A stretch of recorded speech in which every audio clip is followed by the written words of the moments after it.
Okay तो चलिए अब गिफ्ट निफ्टी पूरी बढ़त गंवा चुका है। वैसे सुबह जब हम शुरुआत कर रहे थे तो 50-60 पॉइंट ऊपर था, अब ये फिरकी ले रहा है, 5 ही पॉइंट ऊपर रह गया। और वीरू को भी जोड़ लेते हैं। Veeru good morning.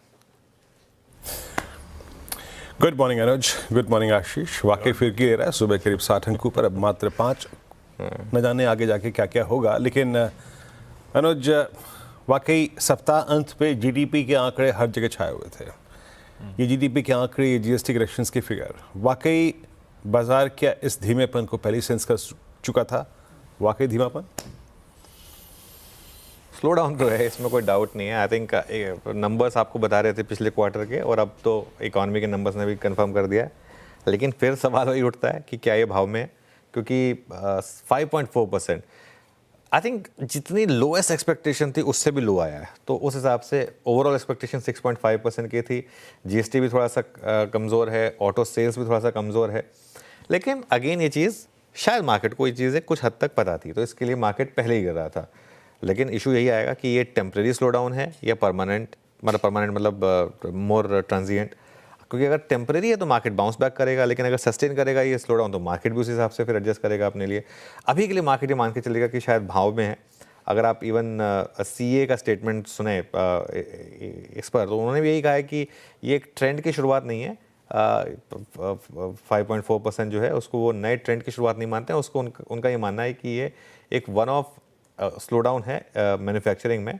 और मॉर्गन स्टैनली ने भी ये कहा है कि ये बॉटम का साइन है जीडीपी में, और यहाँ से सेकेंड हाफ में शायद इकोनॉमी में तेज़ी दिखाई देगी। और फिर एक सवाल ये भी उठेगा कि आरबीआई रेट कट के लिए भी जाएगा।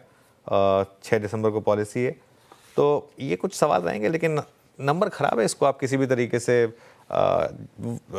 ब्रश ऑफ नहीं कर सकते। रुपये भी ऑल टाइम लो पर खुल रहा है, 11 पैसे लो, 84.58 पर, मतलब उसके काफ़ी करीब। तो नंबर तो ख़राब है, इसमें कोई डाउट नहीं है वीरू। जी, नंबर्स खराब है, धीमे पगन के क्लियर संकेत है। बट अनुज, ये हम पिछले अगर आप 20 दिनों को देखें, बड़े एक अनप्रेडिक्टेबल एनवायरनमेंट पे ट्रेड कर रहे हैं। और ये पिछले जो 5 दिन की रेंज है वो 24,350, 23,800।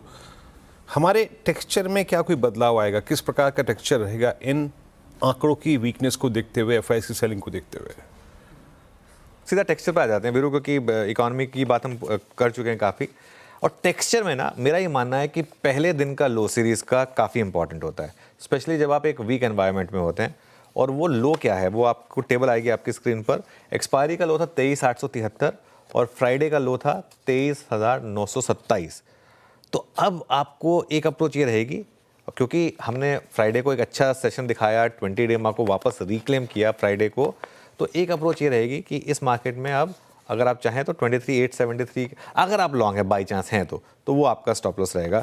अगर वो टूटा तो वापस 23,200 का रास्ता खुलेगा, जो बहुत लोगों का मानना भी है कि ये काउंटर ट्रेंड रैली थी जो अब खत्म हुई है और शायद अब हम वापस वहाँ जा रहे हैं।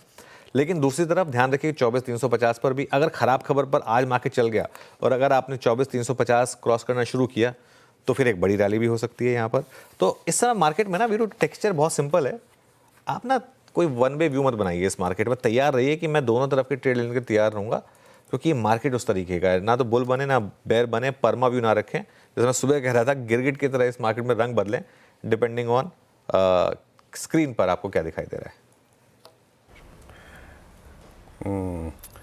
तो मेरे ख्याल से वो एक कथन ने जो है वो रणनीति बिल्कुल श्योर कर दी है। गिरगिट की तरह रंग बदलना है आपको, लाल और हरा, जैसा दिखे दिशा वैसे अगर आप देखें शॉर्ट खेल रहे हैं। बट एक काम करते हैं, इस प्री ओपन की ट्रैजेक्टरी को देखते हैं। इट्स 24078, लगभग 52 अंक नीचे। लेकिन एक काम, अगर आप फॉरेक्स मार्केट का एक रुझान आपको अनुज दे दिया था, और बहुत वीकनेस फॉरेक्स मार्केट में, और ऑल टाइम लो पे भारतीय रुपया खुला है। अनुज, जब आते हैं आज के स्पॉटलाइट पे, क्या पिक कर रहे हैं स्पॉटलाइट में आज आप? फिर वो एक